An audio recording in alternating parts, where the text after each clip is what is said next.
Bom, vamos continuar com o nosso assunto, agora com a parte B desta segunda parte, onde vamos falar então da diferença entre a Bíblia e os outros livros. Vocês sabiam que os outros livros foram produzidos em pedras ou em argila, materiais que poderiam durar até hoje? Mas a Bíblia não. A Bíblia ela foi produzida em papiro, ou seja, em folhas, que com o tempo, muito menos tempo do que pedras e argila, se decompunham. Se ninguém tivesse feito cópias e mais cópias dessas escrituras, a Bíblia já teria desaparecido já desde o seu início, não é verdade? Mas ao contrário das outras literaturas que foram produzidas para durar, desapareceram. Ao passo que a Bíblia, que foi escrita em materiais que acabavam rapidinho, perseverou.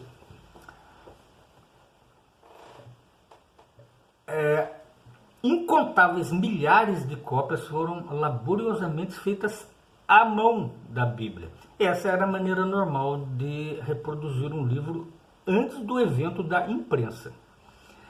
No entanto, há um perigo quando se fazem cópias manuscritas. Sir Frederick Kenyon, famoso arqueólogo e bibliotecário do Museu Britânico, explicou: ainda não foram criadas à mão e o cérebro humanos que consigam copiar na inteireza uma obra extensa sem absolutamente nenhum erro. Forçosamente se introduziram, sem querer, erros. Quando sem querer se introduziu um erro no manuscrito, ele foi repetido quando esse manuscrito se tornou a base para outras cópias. Quando se fizeram muitas outras cópias durante um longo período, introduziram-se sem querer numerosos erros humanos. É por essa base aí que aqueles que dizem que a Bíblia não é mais original e que a Bíblia foi mudada, se baseiam. Em vista dos muitos milhares de cópias da Bíblia feita, como sabemos que esse processo de reprodução não a alterou a ponto de ficar irreconhecível? Pois bem, tomemos o caso da Bíblia hebraica, ou o Antigo Testamento. Na segunda metade do sexto século AEC, quando os judeus retornaram do seu exílio babilônico, um grupo de eruditos hebreus conhecidos como soferins ou escribas tornaram-se os depositários do texto da Bíblia hebraica. E era da sua responsabilidade copiar essas escrituras para uso na adoração pública e em particular. A Bíblia era assim. Os soferins a copiavam e repassavam ao povo. Sempre foi assim desde o início e está sendo assim agora. Esses soferins eram profissionais altamente motivados e sua obra era da melhor qualidade. Desde o 7º até o 10º século da nossa era comum, os herdeiros dos soferins eram os massoretas. O nome deles deriva de uma palavra hebraica que significa tradição. E eles essencialmente também eram escribas encarregados da tarefa de preservar o tradicional texto hebraico. Os massoretas eram meticulosos. Por exemplo, o escriba tinha que usar um exemplar devidamente autenticado como texto básico. E não se lhe permitia escrever nada de memória. Ele tinha de verificar cada letra antes de escrevê-la. O professor Norman K. Gottwald relata: uma noção do cuidado com que eles se desincumbiram dos seus deveres é indicada no requisito rabínico de que todos os novos manuscritos fossem revisados e as cópias falhas rejeitadas imediatamente.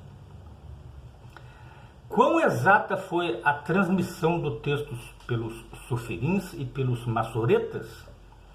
Até 1947 era difícil responder a esta pergunta, visto que os manuscritos hebraicos mais antigos disponíveis eram do 10º século da nossa era comum. Em 1947, porém, foram encontrados alguns fragmentos de manuscritos bem antigos em cavernas, na vizinhança do Mar Morto, incluindo partes do livro da Bíblia hebraica. Alguns dos fragmentos datam de antes do tempo de Cristo. Os eruditos compararam-nos com manuscritos hebraicos existentes para confirmar a exatidão da transmissão do texto. Qual foi o resultado desta comparação? Uma das obras mais antigas descobertas foi o livro inteiro de Isaías, e a exatidão deste texto, em comparação com a Bíblia massorética que hoje temos, é espantosa.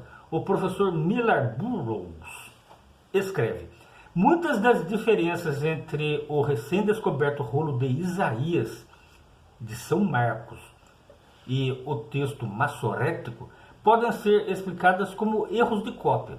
Fora disso, no todo, há uma notável concordância com o texto encontrado nos manuscritos medievais. Tais concordância no manuscrito bem mais antigo fornece um testemunho que renova a confiança na exatidão geral do texto tradicional. Burrows acrescenta: é de admirar que no decorrer de uns 1000 anos o texto tenha sofrido tão pouca alteração. No caso da parte da Bíblia escrita em grego pelos cristãos, o chamado Novo Testamento, os copitas eram mais parecidos a amadores talentosos do que aos soferins profissionais altamente treinados. Mas, visto que trabalhavam sob a ameaça de punição por parte das autoridades, eles tomavam seu trabalho a sério. E duas coisas asseguraram-nos que hoje temos um texto essencialmente igual ao assentado pelos escritores originais. Primeiro, possuímos manuscritos de data muito mais próxima ao tempo da escrita do que no caso da parte hebraica da Bíblia. De fato, um fragmento do Evangelho de João é da primeira metade do 2º século, menos de 50 anos depois da data em que João provavelmente escreveu seu Evangelho. Segundo, a própria quantidade de manuscritos que sobreviveram constitui uma colossal demonstração da integridade do texto. Sobre esse ponto, atestou Sir Frederick Kenyon: não é exagero afirmar que o texto da Bíblia, em essência, é certo. Isto se dá especialmente com o Novo Testamento. O número de manuscritos do Novo Testamento, de primitivas traduções dele e das citações dele nos escritores mais antigos da Igreja, é tão grande que é praticamente certo que a verdadeira versão de toda a passagem duvidosa é preservada em uma ou outra dessas autoridades antigas. Não se pode dizer isto de nenhum outro livro do mundo antigo. E por quê? Porque os livros do mundo antigo, os outros livros, exceto a Bíblia, não foram reproduzidos. E, se o foram, foram muito tempo depois, milhares de anos depois, e que daí já se introduziram, já era uma língua morta, foram adaptações para aquelas épocas.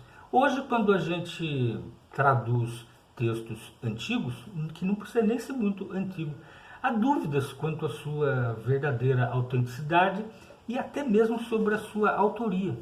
Mas o mesmo não se dá com a Bíblia, né?